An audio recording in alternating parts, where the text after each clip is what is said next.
ওমরে ফারুক রাদিয়াল্লাহু তাআলা আনহু একবার উবাই ইবনে কাবকে বললেন, ইয়া উবাই, মা হুয়া তাকওয়া? আল্লাহ কোরআনে এত তাকওয়ার কথা বলেছেন, তাকওয়াটা কি?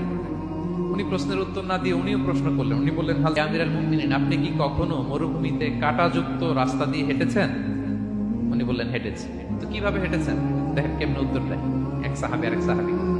তিনি বললেন, আমি আমার জুব্বা পাগড়ি খুব আঁটো করে কাপড়টা উপরের দিকে টেনে এমন সাবধানে হেঁটেছি যাতে ক্যাকটাসের কাঁটা আমার গায়ে না লাগে।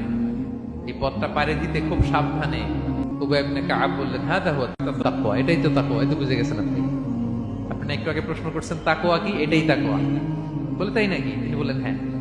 তিনি বললেন, দুনিয়ার চলতি পথে ডানে বায়ে এরকম অনেক পাপের হাতছানি আপনাকে স্পর্শ করতে চাইবে। ওই যে কাঁটাযুক্ত রাস্তা দিয়ে আপনি যেভাবে সাবধানে কাঁটা যাতে গায়ে না লাগে খুবই প্রিকশন নিয়ে হেঁটেছেন, এই দুনিয়ার পুরো জার্নিটা যদি এইভাবে চালাতে পারেন তাইলেই আপনি মোত্তাকি।